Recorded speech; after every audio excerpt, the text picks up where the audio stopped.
ये वीडियो शायद मैं डिलीट कर दूं, मुझे नहीं पता। आ रही है दिल से, मैं बना रहा हूँ। मुझे कोई फ़िक्र नहीं है कि मैं सही बोल रहा हूँ नहीं बोल रहा। क्या मेरी जो असल method of conveying my message है वो सही है नहीं है, आपको मेरा रोस्टिंग स्टाइल पसंद है, जो भी है। लेकिन अभी मैं आपसे ना रज़ा बन के बात करूँगा। मेरे जो बहुत क्लोज़ लोग हैं वो मुझे समो नहीं कहते, रज़ा कहते हैं। रज़ा जब बोलते हो तो मुझे एक दिली कनेक्शन फ़ील होता है, तो मैं रज़ा बन के आपसे बात करता हूँ। क्योंकि ये जो अभी हम बात करने वाले हैं ये इट्स अबाउट मेंटल हेल्थ। अब कुछ दिन पहले आपको ख़बर सुनाई दी होगी सुशांत सिंह के सुसाइड की। एक इंसान कितना ही आखिर आप सोचें नाउम्मीद हो जाता है कि जब वो सोचता है कि उसकी ज़िंदगी उसको चाहिए नहीं।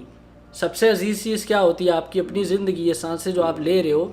इसीलिए ये सर्वाइवल इंस्टिंक्ट, ये फ़ाइट और फ्लाइट का रिस्पॉन्स। आप ज़िंदा रहना, आपकी बॉडी ज़िंदा रहना चाहती है, आपकी रूह, स्पिरिट, कॉन्शियसनेस, जो भी बोलो, आप ज़िंदा रहना चाहते हो। लेकिन ऐसा क्या हो जाता है कि आप खुद ये डिसाइड करते हो कि अब इस ज़िंदगी की मुझे ज़रूरत नहीं है। बहुत सारी ये डिसीजन ऐसे चुटकियों में नहीं आता। बहुत ज़्यादा कुछ भर गया होगा, कुछ हुआ होगा। हम जनरल डिस्कशन करेंगे। मैं नहीं चाहता, मुझे डिटेल्स नहीं पता कि मैं सुशांत सिंह के उस पर बात करूं, लेकिन मैं इसको कनेक्ट करूंगा मेंटल हेल्थ से। लेकिन बात यह है कि ऐसा क्या हो जाता है। अब ये देखें कि पहले तो हमें ये जानने की ज़रूरत है कि हम अक्सर कहते हैं जी मुझे डिप्रेशन है यार, मेरा ये काम नहीं हो रहा। डिप्रेशन इतनी जल्दी डिप्रेशन नहीं होता। वो टेंशन बड़ी टेम्परेरी चीज़ होती है। यार ये बिल नहीं दिया आज मैंने, जैसे बिल दोगे टेंशन ख़त्म हो जाएगी। डिप्रेशन ऐसे ख़त्म नहीं होती। बेशक मसले हल भी हो रहे होते हैं लेकिन एक्साइटमेंट नहीं होती। आप कहते हो हाँ, तो आप इस हद तक चले जाते हो कि ये ज़िंदगी का ही क्या मकसद है, मतलब खुशी का क्या मकसद है, खुशी क्यों चाहिए। इस हद तक नाउमीदी में आप चले जाते हो तो वो डिप्रेशन होती है। और ये डिप्रेशन एक कांस्टेंट फेज़ है, एक लंबा, और ये मोस्टली कनेक्टेड टू पास्ट होता है या प्रेजेंट होता है, या आपके कोई रिग्रेट्स होते हैं, कोई गलतियाँ की होती हैं, आपके साथ बुरा हुआ होता है। ये it's mostly related to past. अब एक और चीज़ होती है एंजाइटी। एंजाइटी ये है कि आप एंशियस होते हो अबाउट योर फ्यूचर, कि अब क्या होगा। बॉस ने आपको फायर कर दिया, आपकी नौकरी चली गई, अब क्या होगा। ये एंजाइटी है आगे की। तो ख़तरे की घंटी तब बजती है जब एंजाइटी डिप्रेशन दोनों साथ मिल जाते हैं। ये क्योंकि आप आगे के लिए भी परेशान होते हो, पीछे के लिए आप कुछ कर नहीं सकते। आप एक ऐसे साइकिल में फंस जाते हो जहाँ से निकलना बहुत मुश्किल हो जाता है आपके लिए। तो क्या ऐसा क्या है, कोई हर चीज़ का हल है? इस चीज़ का क्या हल है? जो इतने दलदल में अंदर धंस चुका है, इसका क्या हल है? भाई सबसे अच्छा तो ये है कि जिस तरह वैक्सीन होता है कि बीमारी आने से पहले ही आप खुद को अच्छे से इम्यून कर दो कि वो आपको इतना असर ना कर पाए। तो आजकल के ज़माने में हम असल में मेंटल हेल्थ पे ध्यान नहीं देते। डिप्रेशन एक मेंटल इलनेस है, एक बीमारी है, जिस तरह टाइफॉइड है, जिस तरह मलेरिया है, लेकिन हम उसको कभी सीरियस नहीं लेते। इस पर मैं बाद में आता हूँ कि एक डिप्रेस्ड आदमी को हम हैंडल किस तरह करते हैं। लेकिन मुद्दे की बात यह है कि हम उसको सीरियस नहीं लेते। कोई डिप्रेस्ड होता है तो हम कहते हैं यार कुछ नहीं होता, तू जितना सोचेगा उतना परेशान होगा, चल आ जा चिल करें। This is not the way. और दूसरा, हम इस पे ध्यान नहीं देते, हम अपने इधर ध्यान नहीं देते। हम जिम तो जाते हैं अपने मसल बनाने के लिए, जॉगिंग तो करते हैं, रनिंग तो करते हैं अपनी फिजिकल स्ट्रेंथ बढ़ाने के लिए, लेकिन इमोशनल स्ट्रेंथ बढ़ाने का हम कभी सोचते नहीं। हमें बताया भी नहीं गया कि क्या है, क्यों है, एजुकेट भी नहीं किया गया, तो हम करते भी नहीं। देखें, जैसे आप फिजिकल स्ट्रेंथ बढ़ाते हो, आप क्या करते हो, आप रोज़ जिम जाते हो। आप ऐसा तो नहीं होता आप एक दिन जिम गए और आपको लगा यार मेरे तो मसल बने नहीं, मेरा तो कोई शेप ही नहीं आया, तो इसका तो कोई फ़ायदा नहीं, मैं छोड़ रहा हूँ। नहीं, आप रोज़ जाते हो, कोई 2-3 महीने के बाद आप डिफरेंस खुद में फ़ील करते हो, एनर्जी फील करते हो, आप शेप में आने लगते हो। तो आपको अंदाज़ा होता है कि हाँ, ये चीज़ सारी मेहनत मेरी रंग लेके आई है। और ये क्योंकि आप उसके साथ जुड़े रहे, कमिटेड रहे, और इसी तरह आपने अपनी फ़िज़िकल स्ट्रेंथ बढ़ा ली। इसी तरह आप इमोशनल स्ट्रेंथ भी अपनी इसी तरह बढ़ाते हो। और इमोशनली जब आपने स्ट्रांग होते हो तो कभी भी आप अपनी जान लेने का खुदा ना खास्ता फ़ैसला नहीं लोगे। और अब क्या सीन है, उसके लिए क्या किया जाए, इमोशनल स्ट्रेंथ किस तरह बढ़ाई जाए। वो इस तरह नहीं है कि एक दिन आपने कोई किताब पढ़ ली, आप बड़े जो है वो साइंसदान फील कर रहे हो, बड़े फ़िलासफ़र फील कर रहे हो और बस ख़त्म। नहीं, ये रोज़ का काम है। जिस तरह आप जिम जाते हो, ये रोज़ का काम है। और दूसरी चीज़ ये तो है उस पे जिस पे गुज़र रही है ये चीज़ें, ये तो हैं, ये प्रिकॉशंस है कि आप दर्द के लिए रेडी रहें, पेन को एक्सेप्ट कर लें, उसके लिए तैयार हो जाएं कि कोई ये तो होना है तो उसको कैसे मैं डील करूं। आपको जब पता होता है कि मुझे पंच पड़ेगा, आप थोड़े रेडी हो जाते हो ना। अचानक से पड़ता है तो आप शॉक में हो जाते हो।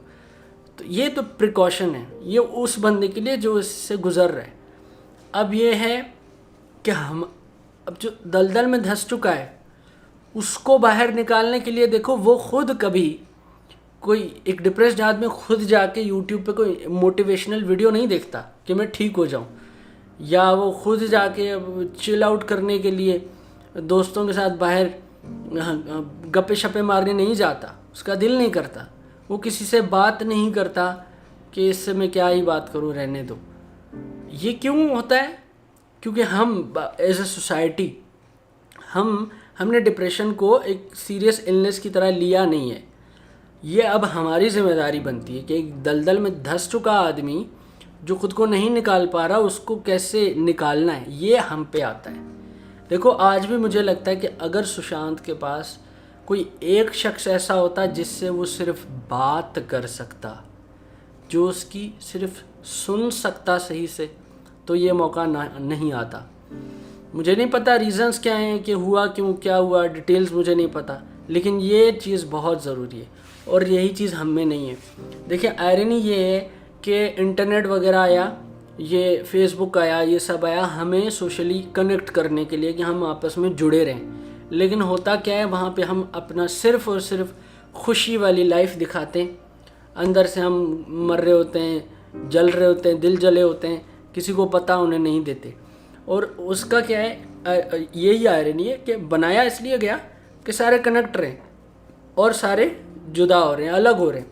4 दोस्त बैठे, मैं नैंडोस गया था एक दफ़ा, मैंने जो है उसके पहले फ्लोर से मैं नीचे देख रहा था एक फैमिली, कोई 4 लोग थे। अम्मी यूँ लगी हुई थी फ़ोन पे, अब्बू लगे हुए थे फ़ोन पे, बच्चे लगे हुए थे यूँ स्क्रॉल कर रहे थे। हमारी जनरेशन स्क्रॉल वाली है, आपस में बात ही नहीं है।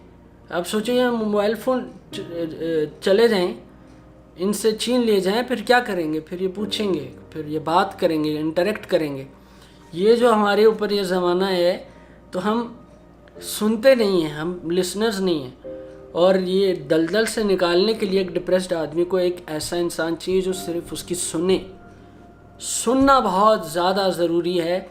देखिए, आप डॉक्टर प्रिस्क्राइब तब करता है जब वो पहले डायग्नोसिस करता है पूरा तरीके से कि हुआ क्या है एग्जैक्टली, आपको क्या सिम्टम्स हैं, क्या चीज़ है, फिर वो दवाई लिखता है। ये हम क्या करते हैं, अगले के बोलने से पहले हम अपना लेके आते हैं, ये मेरे साथ भी हुआ था, मैं भी परेशान था। एक तो अपनी बात मत किया करो। एक डिप्रेस्ड आदमी को हैंडल करने का एक बड़ा ही तरीका होता है। ये एवं ही नहीं, साइकेट्रिस्ट को ये लोग पैसे देते होते हैं उससे बात करने के लिए, ये एवं नहीं है, उन्होंने पढ़ा होता है, उनके पास डिग्री होती है, उनको आता है। और गलत आदमी से बात करने का मतलब ये होता है कि आप ख़ुद को नुकसान पहुंचाओगे। तो क्या होता है, हम सीरियस नहीं लेते उन चीज़ों को, और हम एक जो कहते हैं, जो परेशान इंसान होता है, हम उसको कहते हैं अबे जा, कुछ नहीं होता।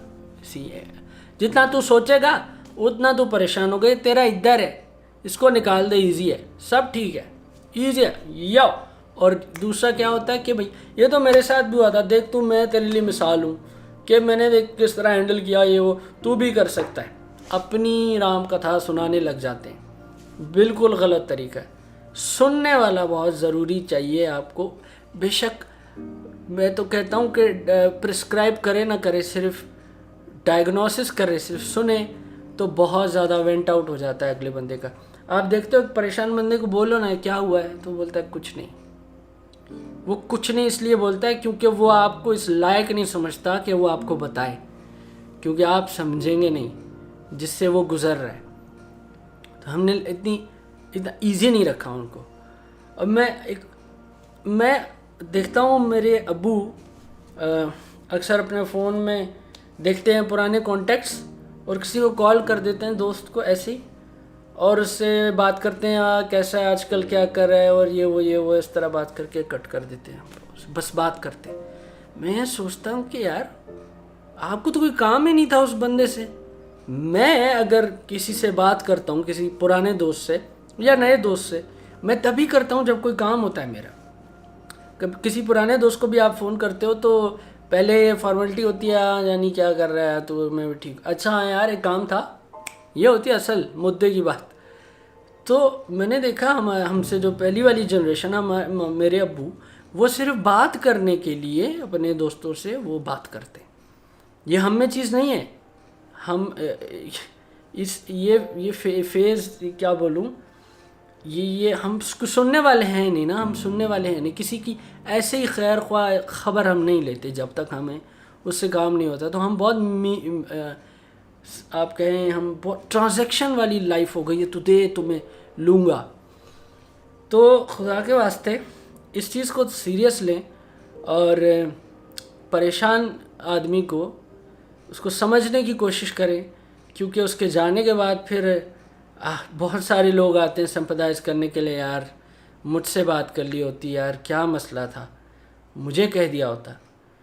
तो वो असल में आपने सुन नहीं रहे थे तो उसने कहा नहीं था। तो बस यही था। Thank you so much. पता नहीं शायद ये वीडियो डिलीट कर दूँ, लेकिन अगर आपको अच्छी लगी है इसको शेयर करें, बड़ी ज़रूरी है।